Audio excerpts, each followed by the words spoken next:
Horticulture Outlook Training of the Year with the CCD.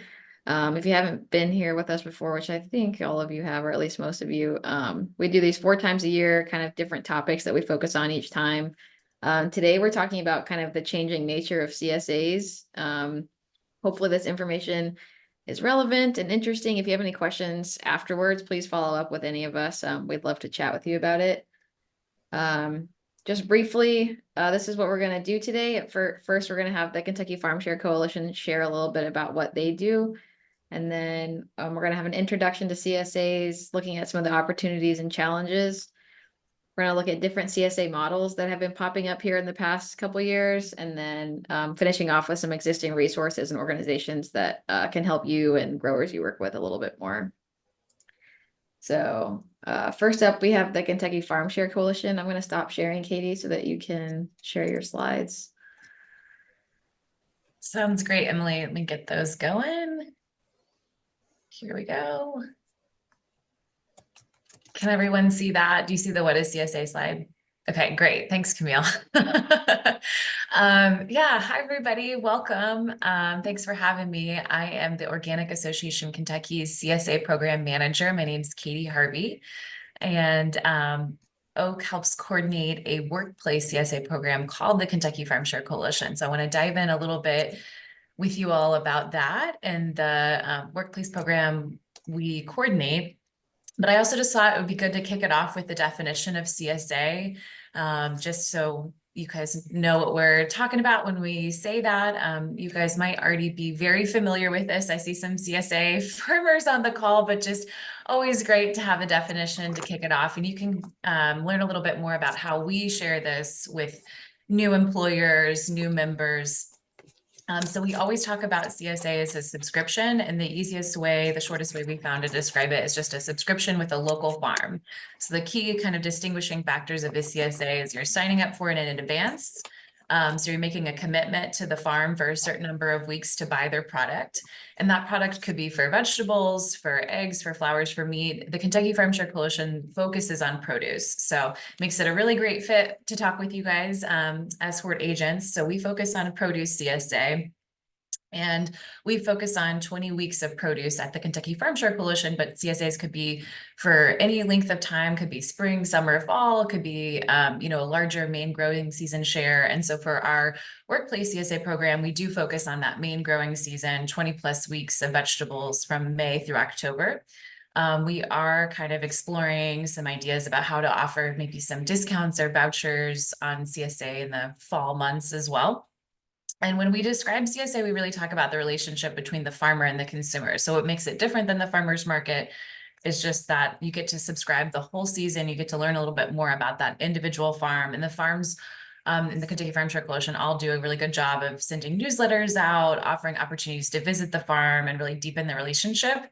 And the other thing that's kind of at the core of the CSA model is just sharing in that risk and reward of the season, right? You're signing up to get the bounty, but you're also helping the farmer kind of weather the storm. And that upfront commitment and potentially like partial payment is really the big factor in supporting the farm earlier in the season, because that farmer is able to get more working capital, labor, all of that. So those are just some kind of distinguishing factors we always talk about with CSA. If folks are like, how does this fit into local food procurement? What makes it different than a farmer's market kind of thing? And this is a part of the trends. So just wanted to mention that some of the trends we're seeing, you guys are going to talk a little bit more about this, is that Kentucky Farm Share Coalition farms that we work with that all offer produce CSA, a lot of those farms have expanded their offerings. And in the last 10 years, they've offered different sizes of shares. So instead of just like maybe a traditional regular share that would feed like 2 to 4 people, they offer a smaller size. For smaller households, they offer a bigger size. If folks are doing more processing, have larger households. So trying to be more flexible, accommodate different folks to be able to plug into the model. They also offer weekly, that's what we focus on for the voucher, but they might offer bi-weekly, right? So what we find just like in the anecdotal feedback is a bi-weekly small share is actually a really popular choice. So just food for thought. So different sizes, different frequencies. And then a lot of our farms have started offering customization as well. So using online software to give members the opportunity to sign, to not only pause their share, but to go on a couple days before, see what's available from the farm and be able to pick and choose the items they want, add-on items. So there's a lot more flexibility than there used to be. And then one of the other big trends has been home delivery. So just offering that additional delivery service, getting it delivered straight to your door for like an additional fee. So this is kind of how we describe the different sizes that the farm share offer. And then just kind of bringing it back to Kentucky Farm Share Coalition. So you guys know what we do here. This is a program managed by Oak. We've been managing it since 2018. We are really focusing on connecting workplaces across Kentucky to different CSA farms in their community. And employers can choose to offer a voucher. That's what we're going to talk about today. That's what UK offers, where they're offering a discount on a share that's sponsored by the employer. They might just host a pickup and make that more accessible and convenient by having employees be able to pick up at work, or they might be promoting opportunities, kind of putting that marketing material in their newsletter, their health, offering a health and wellness presentation. We kind of do all types of things, and kind of the cornerstone of the program is definitely the voucher program. And so really focusing on bringing CSAs into the workplace for that wellness impact. And in 2023, we were working with 8 farms. This year, we're working with 11, and we were able to connect over 850 shareholders with those weekly vegetables. So there's a big farm gate impact to this program. We don't have that number for this year yet, but it was 683,000 last year, which is super exciting. And then this graph just really points to why we tie the CSA kind of subscription model to wellness. It's really building long-term healthy habits over time. And what we know is that less than 6% of Kentuckians eat the recommended amount of vegetables. And so CSA really helps boost that number quite a bit. So on average, when we surveyed, and this has gone up, is around 80 to 85% of folks that are participating in a workplace CSA are eating those 2 to 3 servings of vegetables. So super exciting. We really see some good wellness impacts. Tim can probably share a lot more about that with you all. And yeah, just want to share this tidbit. So you guys, if you're working with growers in your area, if they do grow, raise produce and they're thinking about they currently offer a CSA, these are some different ways to plug in with the Kentucky Farm Share Coalition. So I mentioned our workplace CSA. That's the farms participating in that are the endorsed farms. So we have 11 of those. They engage in the voucher program. They have over 3 years of experience growing for CSA. They offer a 20+ week CSA. So those are all things, if you know growers, we're taking applications usually in the fall for like the fall for the next year. So we'd love to connect with more CSA farmers. And we can drop in a link just to this page. It kind of shows the benefits and requirements. But we've also expanded it. So we do have opportunities if you know growers that offer CSA maybe for a different length of time. Maybe they are at capacity for their size and they don't really need extra shares, but they want to be able to network with other farms. They want to be promoted. We have an affiliated farm level for folks that are offering CSA but don't want to engage in workplace programs.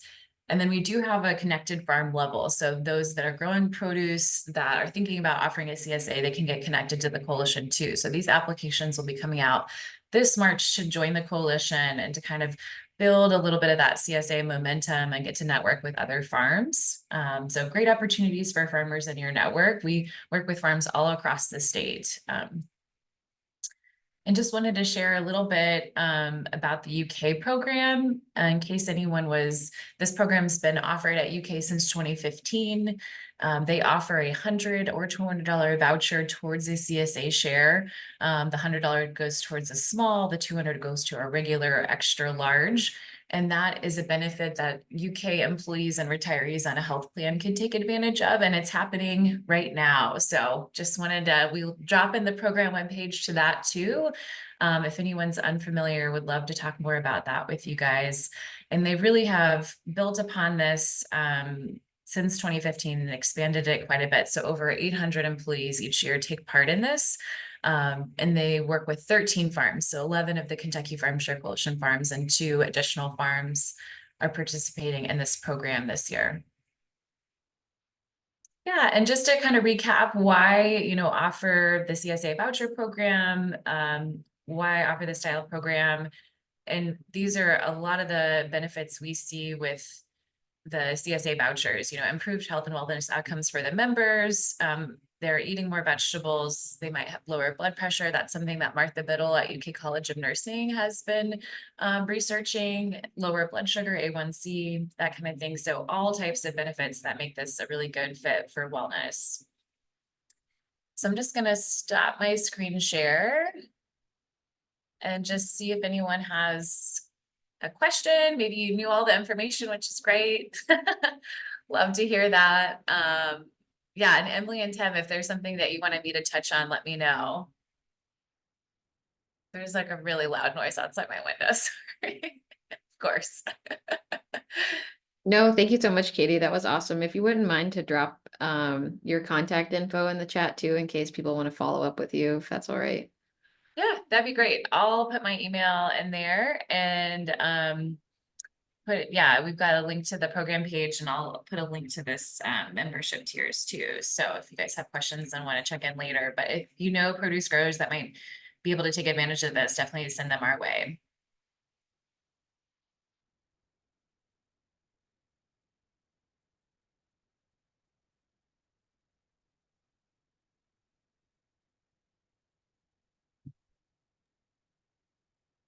Well, thanks, Katie. I think Katie gave us a really good snapshot of the need to knows and some high impact things as far as working with oak. I always tell a joke, and people who know me will understand. There's a little boy, and he goes and asks his mom, who's busy making dinner. He wants to learn about penguins. She's busy. She says, "Go ask your father." The little boy says, "I don't want to know that much about penguins." So I'll try to resist my urge to be the dad in that scenario and not go too in depth here, but I did want to share a couple of the background things about CSAs as well as some of the opportunities and challenges from a producer standpoint that you might want to consider, because CSA in its moment now is very different than it was maybe 10 or 15 years ago in some important ways. And so I thought I'd just discuss those before jumping in, covering a few of the opportunities and challenges, and then moving on to the other folks we have on the program here. So CSA, community supported agriculture, is this living, breathing, organic uh, form of marketing that has developed over the last, informally, it's probably been developing for centuries, but as far as the things that we know about in the US since the 80s, there's been a really strong presence of CSAs in the Northeast and Midwest. It also has origins and some owes a lot of its pedigree to this Tekei system in Japan, which is this collaborative system where people can form relationships with the farm and they can learn and provide some labor and some support while also receiving some of the bounty of the farm. And in both of those cases, it's kind of interesting to note in the Northeast and in the Midwest, some components of that CSA culture came out of immigrants from Scandinavian countries, both Scandinavia and Japan, with extremely strong collectivist identities as part of their national and local cultures. And so, all that to say, those OG CSAs had a certain intense cooperative and DIY spirit that hasn't necessarily carried through to all of the CSA models that we see now. It's a kind of adapted to local context, modern context, and importantly, it's the changes we've seen in CSA from those early days have reflected a desire to expand to new market shares, to new consumers who maybe aren't in the dyed in the wool type CSA consumer. But you'll hear stories from people involved in CSAs from the early days of the DIY punk rock type spirit of the CSA, where members were actually organizing deliveries and pickups of supplies to the farms. They were working out on the farms for long periods of time. It was this very interesting and integrated system where the lines between producer and consumer started to kind of blur. And it's a very cool ethic and aesthetic and lifestyle. But as far as spreading the gospel of CSA, there are some limitations there. And so over time, we've seen shifts in the way that Katie mentioned some of those in the way that CSA works. But all along, I think the CSA model has been linked to this concept of sustainability, the emergence of organic, the emergence of these other phenomena before they took on the identity that they have now at the USDA level and otherwise. But So depending on when your familiarity with CSA started, you may be familiar with the idea of a work or on-farm labor requirement as part of your CSA membership. I was part of CSAs that had that, where you had to go out and do some work on a farm for, a day, 1 day a month, or a couple of days per share cycle. You may also be familiar with this idea of a work share, where you could actually commit to being a laborer, a part-time laborer on the farm in exchange for a share.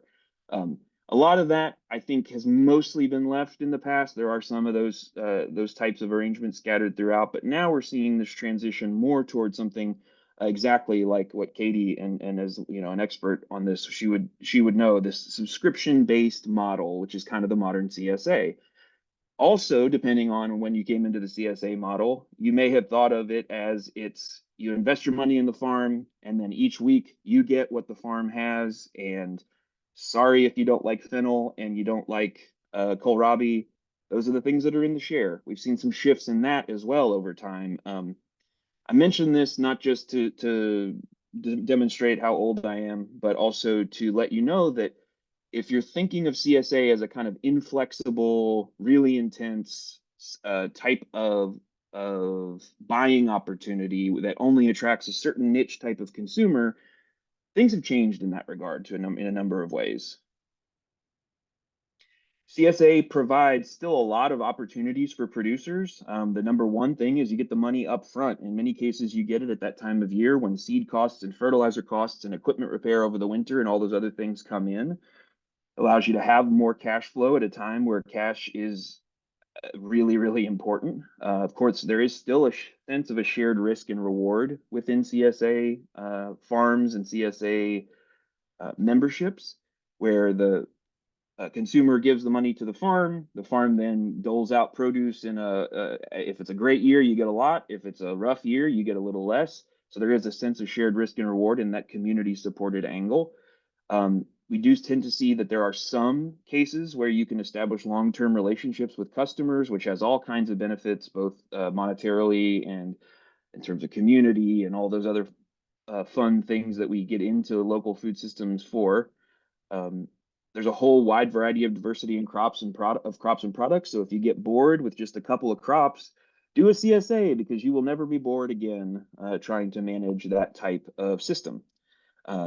Katie mentioned some of the new models and approaches. I won't go too far in on that because I think we're going to talk a little bit more about that, but there's a sense of customizability. There's ways of making CSA more adaptable and palatable to a wider variety of customers, which is great because it opens up more markets for our producers. It can work great in a market mix where you kind of get your money for your CSA, you have your hardcore core customers, and then you also do a farmer's market and some wholesale and some restaurant sales. And as things ebb and flow throughout the season, you're able to supply those different markets with different amounts of product. It does provide an opportunity for education and initiation into the local and seasonal food system lifestyle. There are many producers who I think get into growing food and selling food to local customers with partially, yes, they're interested in making money, but partially they're also interested in a missional component of explaining and demonstrating. And here's a do as I do, not as I say. Here, take and buy a CSA, and I'll communicate with you as a producer. I'll communicate with you, my consumers, and you'll communicate back with me, and we'll work through this together as we help to develop this local food system through you understanding how it works, me understanding what you need as a producer.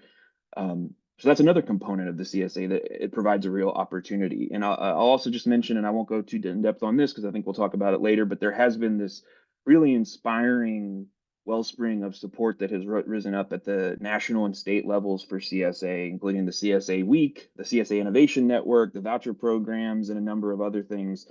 Just reflecting that CSA is in the zeitgeist in a way that it was not 10 or 15 years ago in a broad sense. And I think that that's a really cool part of CSA. And it does indicate that there are some opportunities for producers to maybe introduce this into their marketing mix. There are challenges though. CSA is not for everyone as a consumer. CSA is not for everyone as a producer. I would say even with the adaptations, CSA still attracts a relatively unique customer type.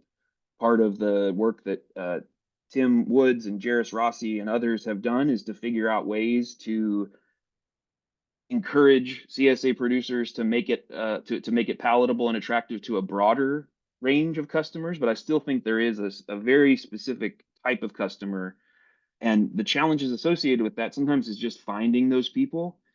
It could be that the hardcore CSA customers already have a CSA share somewhere else that they've had for 10 years, and that's you're not going to probably make many inroads there. And in other cases, people may not have heard of it. There's kind of a barrier of communication and entry to some extent in getting those customers to join your CSA. The other one that a lot of our producers are thinking about all the time is retention of those customers, because CSA also can fit with a certain type of lifestyle. And in the 21st century, generally, in the COVID era, in the everything else era, lifestyles change really quickly. And so from one year to the next, it may not fit the lifestyle in the same way that it did. The pickup, having to go and pick up something every week at the same time of the week might be something that's challenging. And anything that's in blue here was on the list before as an opportunity that also is reflected as a challenge. You have to have the money up front as a customer, and in some cases, having $600, $700, $800 up front may be a barrier of entry for a lot of different customers, and they may not necessarily, they're used to spending $100 a month on their produce maybe, and now you're asking them to spend a whole big chunk of change up front. And if they're a first-time customer for something that they've never actually experienced before. So there are some unique challenges there. On the producer side, there is an extra work associated with being a CSA. There's a lot of education and communication that goes into providing CSAs to customers, particularly when they're new. That can include education about how to use the products, what those products even are, what's going on the farm. I mentioned that kind of connection with the customers and the developing of the relationships with them. Communication is a key part of that, and communication takes a lot of time, whether that be in newsletters, emails, whatever. The diversity of crops that won't allow you to be bored will also sometimes cause you to pull your hair out. That is not what happened to me, but it could be a cautionary tale of what you might end up looking like. It's just challenging to manage that many crops at one time, period. Anybody who's run a diversified vegetable or other type of operation knows it's very, very challenging, because you're trying to manage different pests on different things at different times, different harvest windows. Things aren't ready. It's a cool spring. Some things love that. Some crops love that. Some crops hate that. Those types of variables are going to be part of it. And so generally speaking, CSA is not for the brand new producer who hasn't grown a wide variety of things. I mentioned the new models and approaches. There are challenges that come with those as well. If you're not doing a you get what you get style CSA, then you have to manage that. You have to do the offer and let people know that they can swap things here and there, all that kind of stuff. Record keeping, if you're trying to do record keeping for profitability, for all those other types of, for certified organic, for any type of food safety thing, that diversity of crops, that diversity and wide variety of different styles of production can make record keeping kind of tricky. And then the last one there is that can fit into a market mix, but you have to be aware of the constraints, and you have to be able to prioritize your CSA customers first and have other market channels that maybe don't get served as well, depending on how things go in the production year. But that's just kind of an overview of some of the key challenges and opportunities of CSA. And I just want to emphasize again, I've been talking with some agent friends. We just recently did a horticulture episode on CSA, and we wanted to do this today to help you understand CSA is a really dynamic and diverse type of marketing approach, and we just want to make sure that we're communicating all the cool stuff that we know from Tim and Jairus's work and from the CSA Innovations work, et cetera. And so I think next we're going to share some of those new models or new opportunities and ways of using CSA. I'm hopefully not speaking out of turn there, but yeah, thank you all very much. Thank you, Brett. All right, so I'm going to go over, my name is Camille Stevens, and I'm going to go over the overview of different types of CSA models along with my coworker, Savannah Columbia. So as agents, one of the things that we'll look towards is helping our producers. And so today we're going to be helping our producers pick a CSA that is right for their farm, kind of once they've done all the introductory, I'm ready to get into it that Brett mentioned. This is where it comes into deciding, well, what style subscription do I want to do? So today I'm just going to go over 3. If anyone knows of different styles that are not listed here, that's pretty unique, feel free to drop that in the chat. That might make anyone who's like, I don't know about these 3, but there might be something else that would work for a producer that I have in mind. Feel free to drop that in the chat. But today we're going to start going over the boxed style subscription, which this is probably the most popular one that we're aware of. So for this one, your member, whatever your CSA member, is going to pay the farmer an allotted amount for a particular size of share. Katie had shared they have small, regular, and extra large sizes. Those are typically what you'll see most farms presenting. And then the farmer will then deliver the box of produce every week to whatever set location they decide on, or they can store the share on their farm where the member can come and pick it up directly from the farm. So with this one, the farmer has a little bit more control with this type of CSA, which can help give more structure to the season's crop plan. And it's great for large-scale farms. And then our second one is an on-farm market style. So this is more interactive and member-focused because it brings customers onto the farm, gives them some more opportunities to connect with the producer, see the farm a little bit more. The members can come where the produce is set up in a similar space to a market style. And then the one thing to note with this one is directions will need to be set up and listed somewhere to list the varieties and quantities that those members are expected to pick up. And then UPick can also be offered for specific crops, which can give the member an opportunity to have that hands-on experience. One thing to note about this kind of CSA style, though, is there is inherent risks when inviting the public onto your farm. So staffing the market area, as well as showing the members how to harvest if they choose to do UPick crops, can take time away from other things. So that's just one thing to kind of keep in mind if this is something that is a consideration for any producer. And then the last one, it's farmers market bucks style, which this was a new one that I had not heard of before, but I thought it was really interesting and deserved kind of like a little bit on here. So for this, customers can purchase credit from the farmer to use at the market later in the season. So if they are, which is odd, but tomatoes, they don't like tomatoes, but they like something later in the year, they can then purchase whatever the share looks like, the bucks, and then later in the season, when there's more produce that they're more interested in, they can come back later and purchase their share then. So the producer still gets the initial investment, but the credit will give the customer more freedom to choose the produce they want and when they want it. And then the producer can also focus on specific crops and not feel the need to have a lot of diverse produce that the other models often tote. So this is a great model for farms that have many markets or those that don't have time to make home deliveries.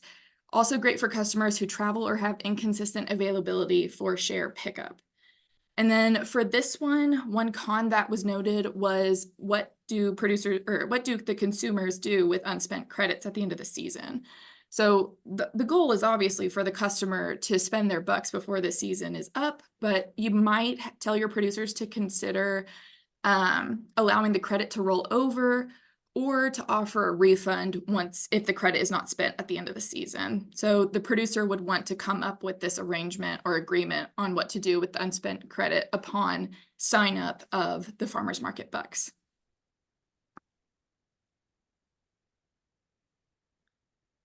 All right, and now for customization of your CSA.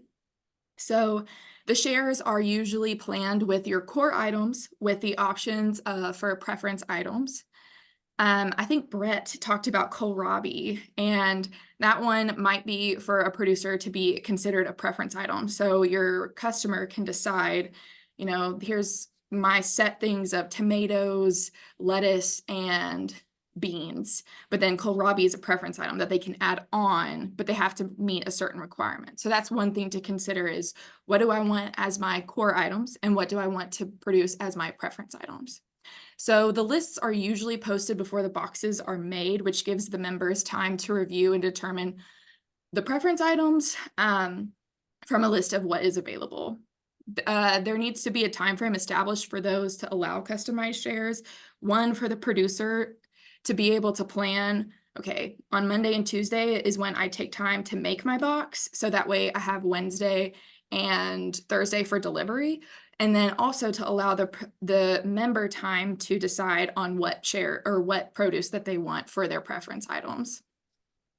And there can also be a swap box at some of the pickup sites for anyone who wants to change out a product that's in their share. So that way, if they see something that they're like, I know I picked it, but now I'm intimidated by it, but I want to switch it out, there might be a box that's set aside so they can switch out whatever they want.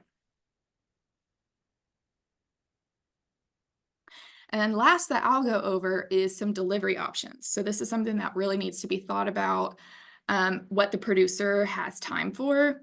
So the number one is determine if the producer wants to deliver like town delivery. What town or towns does the producer want to deliver the shares in? Are there any other partner organizations that would let the producer drop off the boxes for members to pick up later? I know here in Lexington, I believe Vinaigrette Salad Kitchen offers CSA pickup shares on certain days. So that might be something for a producer to consider, is working with a local restaurant that's open for, say, like the lunch hour time, having them partner with that restaurant to be able to drop off their boxes so their members can come and pick up their shares from there. And then, does the producer prefer to have the shares picked up at their farm? Are they not really interested in delivering to another space? Would they rather just have their members come to the farm to pick up their boxes? That can kind of play into the decision of maybe having that on-farm market style CSA. And then another one is the producer willing to do home delivery? Do they want to go kind of sign up for that and find their members' homes delivered straight to their doorstep? That might be, if you have a very small amount of members and you're willing to do that, that might be a consideration. And then lastly, to offer more than just one day for pickup to accommodate a variety of schedules. Say, Monday and Tuesday are your days that you fill your boxes. So that Wednesday and Thursday has 2 separate days that you can get your boxes out to whomever. And so that way, if someone can't do Wednesday, they have at least got Thursday, or vice versa. They can't do Thursday, they at least have Wednesday. They can go pick up their share.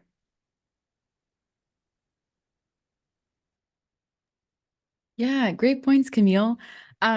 So we've talked a lot about the opportunities and challenges of CSA, different delivery styles. But let's take a moment and talk about what's in the box. So I want everyone to think of the items that you usually associate with a CSA subscription. And you can type them in the chat, or you can just think about them in your head. But what comes to mind, right? Usually we think of all of the veg that's on the right picture on the screen. But in the last few years, it's really turned into so much more than that. So I like to think about CSAs as having uniqueness in every box. In this market channel, we're able to specialize in the things the producers are able to specialize in the things that they do best. So some new standalone CSA subscriptions that have become popular recently are cut flowers and herbs, along with the traditional vegetable share. So it's been really neat for me to see how producers are doing this. So in the screen capture on the right side of the screen, these farms are all participants in the Kentucky Proud CSA week. And you can see the little icons next to each farm's name. And so it's produce, eggs, flowers, herbs, meat, all of those other things. But if we think about that spread 5 years ago, 2 years ago, I don't think it was there. And so it's really neat to see how people are adapting the CSA models and share types. Something specifically I like to see is when farmers work together with other growers to do this kind of full diet share. So a few years ago, I worked with a CSA that specialized in just vegetables, but partnered with a farm to add in chicken and an egg share to consumers who wanted to pay for it. So collaboration is a really cool thing. And Camille talked about it a little with the delivery location. Collaboration is something that's really neat that I've seen across the CSA model. And then my last note, or not my last note, something I do want to mention is the item specific portion of CS. Oh wait, go back. Sorry. The item specific or full menu style is something that's really become popular.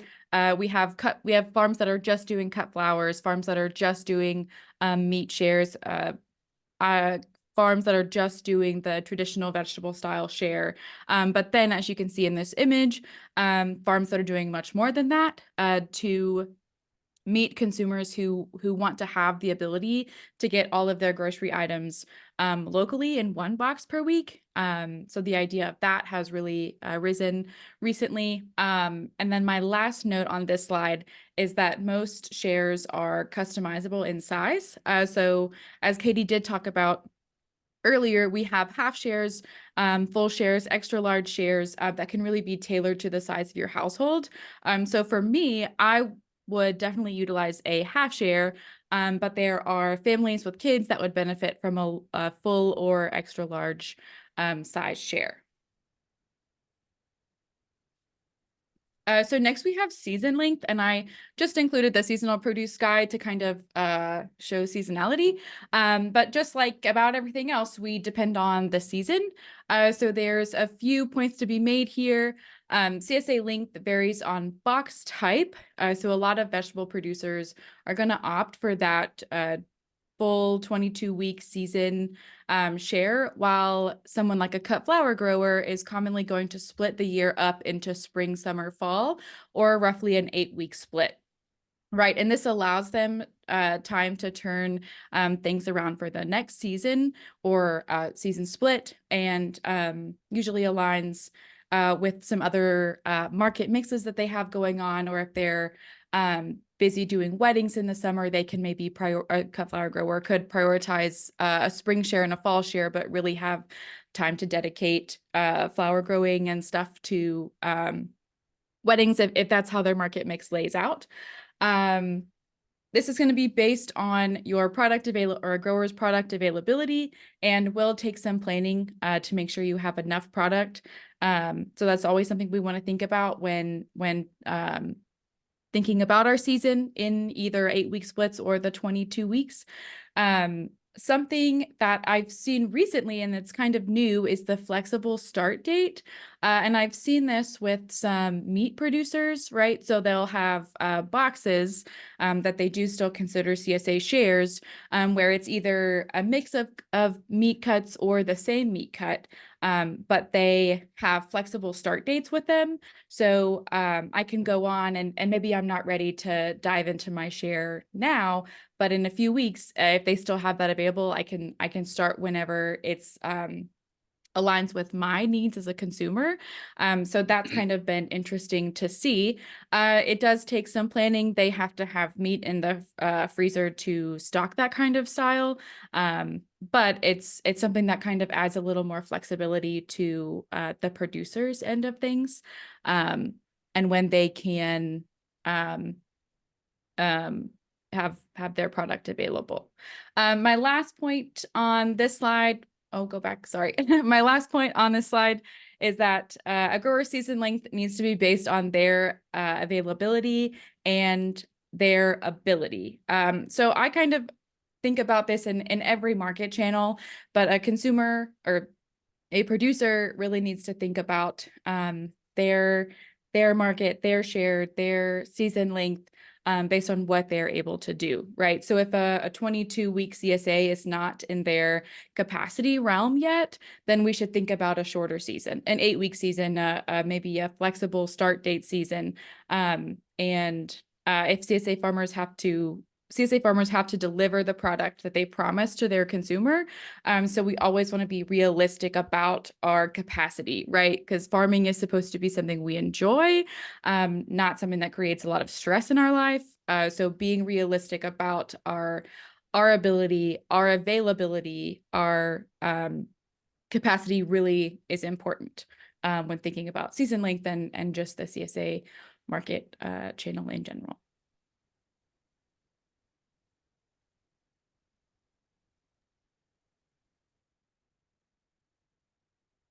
All right, so just to kind of take us home here in our last couple of slides. Firstly, I would just want to appreciate our CCD team here for just pulling together a lot of great resources here. We have a lot of good resources on the CCD site. I encourage you to check those out there as well.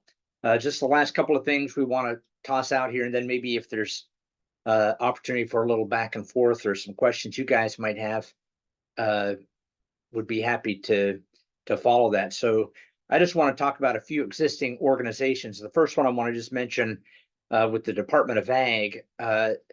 It's been really impressive and encouraging to see how KDA has come alongside and supported our CSA activity here in Kentucky. 10 years or so ago, maybe even less, maybe even 5 or 6 years ago, we really only had 7, 8 CSAs maybe across the state. And now it's just exploded to where we're in the 70, 80 plus CSAs, maybe even more. It's hard to keep track of them all.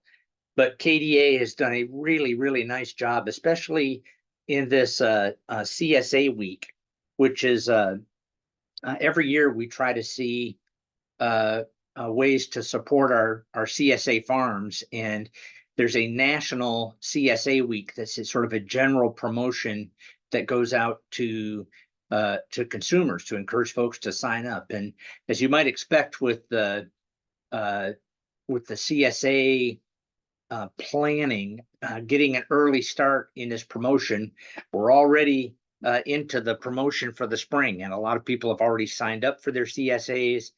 A lot of our farms that are doing planning also are starting their signups really early. It's not atypical for folks to have a first round of their early recruiting late January, early February to start to get people signed up.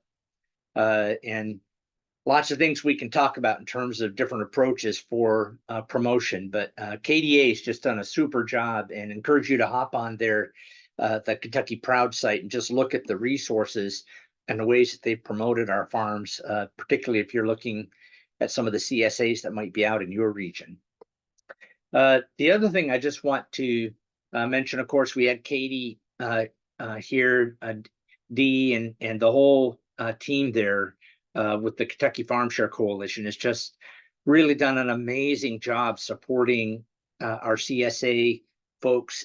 Katie's put a link to the Kentucky Farm Share Coalition where we have lots and lots of great resources. We've put a lot of emphasis here in Kentucky around this kind of innovation of this voucher program, CSA to the workplace, and the University of Kentucky being a really big time innovator around that CSA voucher, connecting it in with the wellness program. And Katie and her team have really done a super job expanding that to other employers.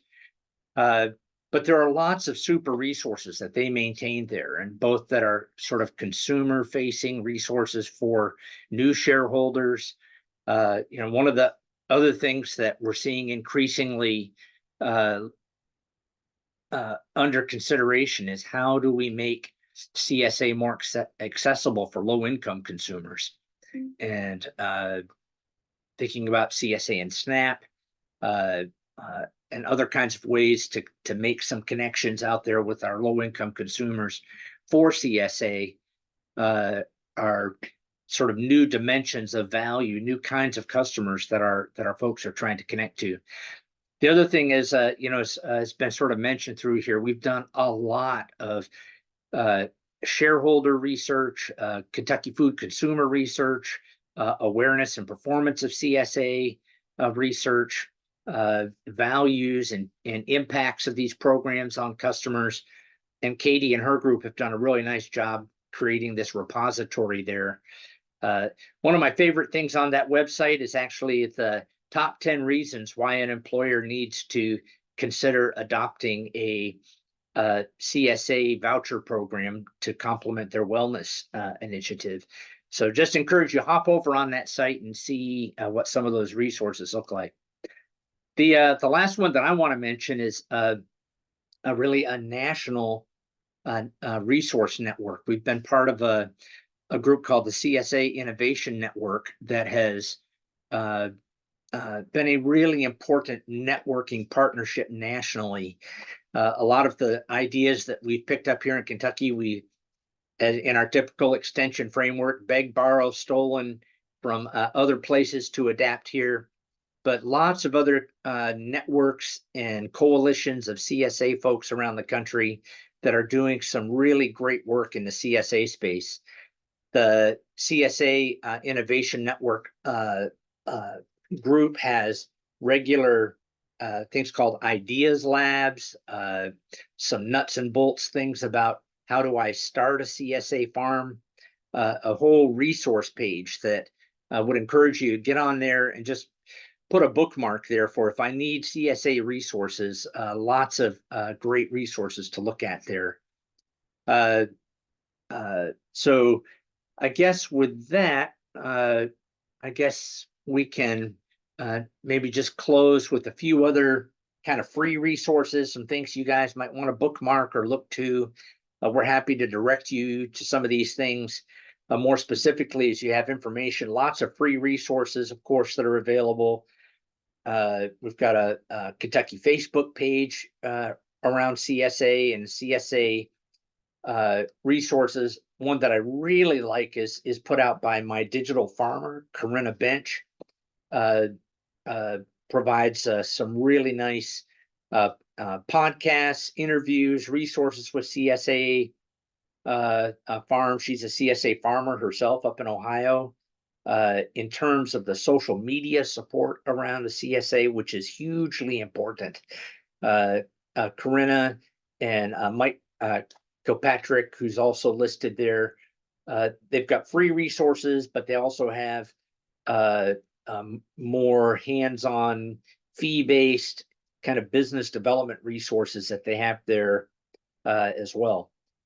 I just like what those guys put out there just in terms of small farm, local farm marketing resources. Really, really good resources there. So that's the balance of what I wanted to get through. Emily, can I just maybe toss it back to you, and we can see if there are any maybe additional questions. Some good questions popped up in the chat. We want to make sure those things get addressed. Yeah, absolutely. I have a slide up here with all of our contact information too. So if, things come up afterwards, please feel free to email any of us and we'll direct you towards any of the resources we mentioned or kind of address any questions you have head on. I'm trying to look through the chat questions right now to see if we have any that haven't been answered. And if anyone has any questions they want to ask out loud as well, feel free, or we can just kind of chat about, some interesting stuff you've been seeing going on with CSAs in your county maybe, or let's see. I know, Emily, that Kelly had raised that question about cut fruit or things like that in a smaller household. We don't really have a lot of fresh cut fruit that's going into CSAs that I'm aware of. Not that it absolutely couldn't be done, but what we do see though is increasingly more value-added products, some farm branded products of jams, pepper sauces, other kinds of things like dried fruit, things like that are being added into the share to increase some value, do some kind of season extension opportunities. So there's a lot of creativity around the kind of product mix I think that's going into these shares here currently. Yeah, and I think this is a huge priority for KDA right now, right? They're like putting a lot of money into this exact kind of thing about like, how do we make, local food more accessible to people? And it's like that one step of processing before it gets to them. So I would think, and I can look into this, but I would think that there would be a lot of opportunities for any growers that, that are interested in this kind of thing to really get some good funding on maybe some equipment that they might need. I saw a question earlier in the CSA in Kentucky Facebook group that Tim mentioned. about, someone is handicapped and lives alone. So they need a delivery, but also it's a lot to, get a share every week when, you have a lot of other stuff going on. So kind of looking for a more, flexible option as well. But I think this question that Kelly asked also, I think would, address that as well. Just kind of, again, making it more accessible to more people. It's a good question. I'll definitely look into it. Yeah, I mean, so many people are into the HelloFresh thing. My neighbor gets a box like every week. But to think about that in the local context is cool. Yeah, Brett, you have a point. I have a question actually. I wanted to see, we all get really excited about CSA. Are people asking you all about CSA, expressing interest in starting one, or they've started one and they're trying to figure out? I hate delivering information and people are like, oh, people don't really want to know about that. They actually want to know about this other thing. What's the nature of the interest that you all are seeing on the ground from producers? I think my producers love the idea of a CSA.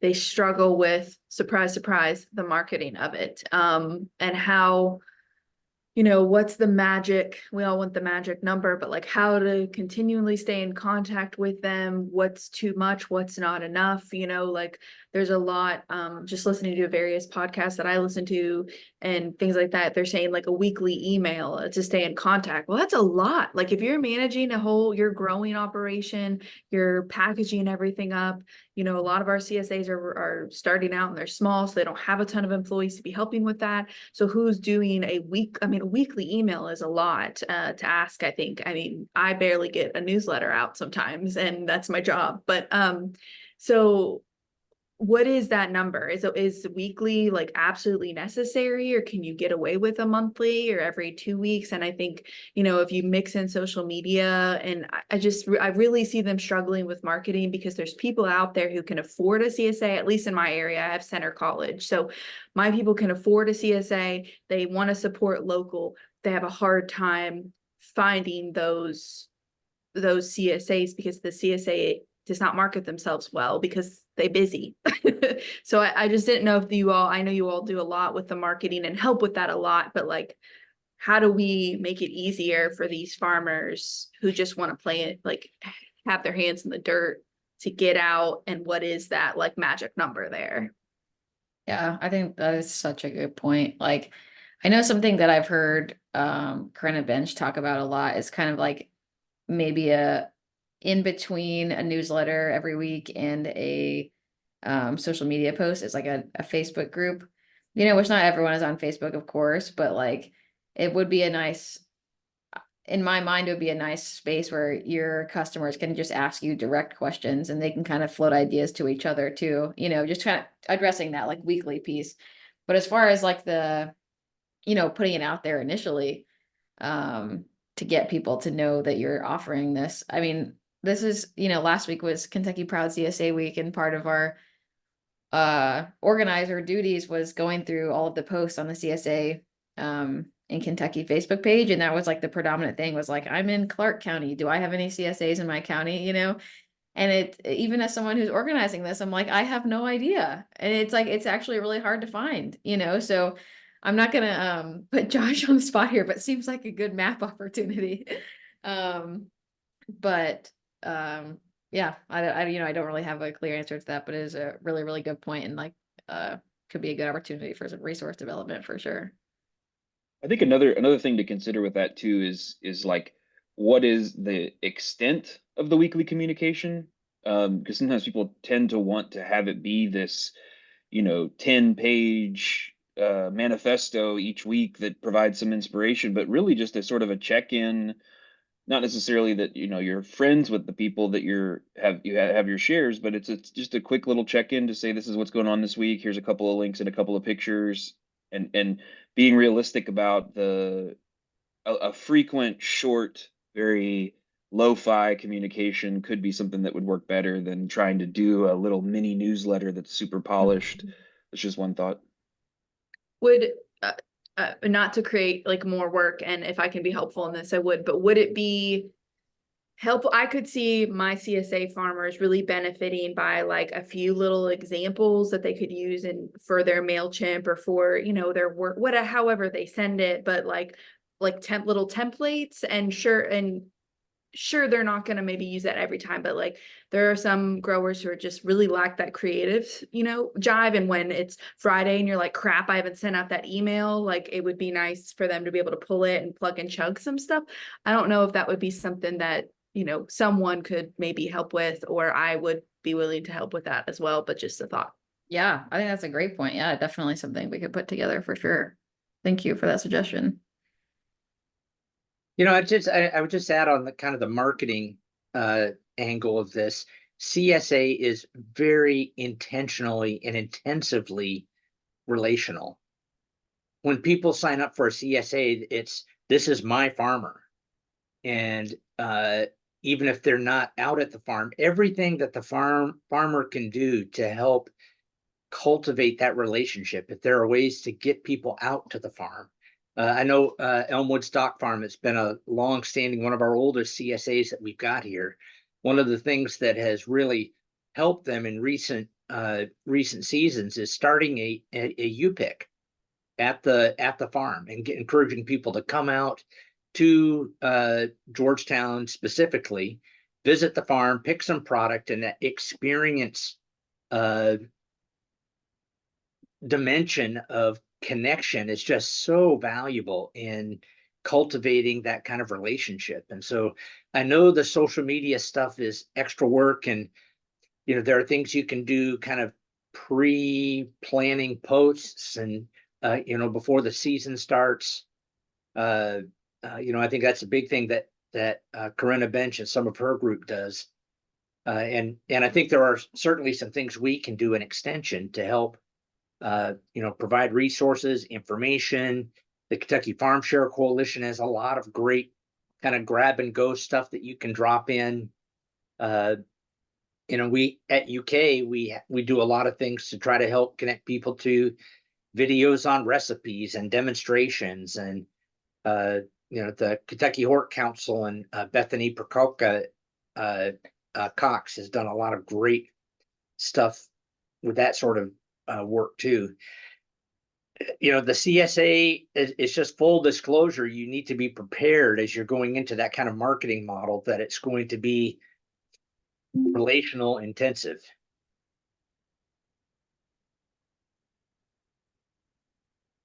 Yeah, such a good point, Tim. Do we have any closing questions or thoughts?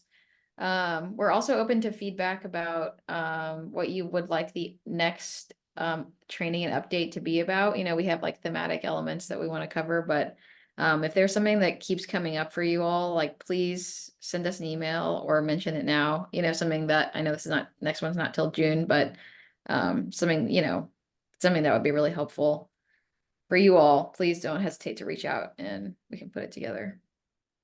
And I would say that extends to, you know, we are the marketing people, but we have good relationships with the folks over in the horticulture department and have some of our members over in the horticulture department. So if there's production things that you'd like to see, the controlled environment stuff is one angle. Any sort of IPM kind of stuff, we can pull that kind of stuff in. But the whole point here is just to keep the updates coming and let you all know that we're here. And but that's just that, just add that in as well. Awesome. All right, right on the dot. Look at us. Thank you all so much for coming today.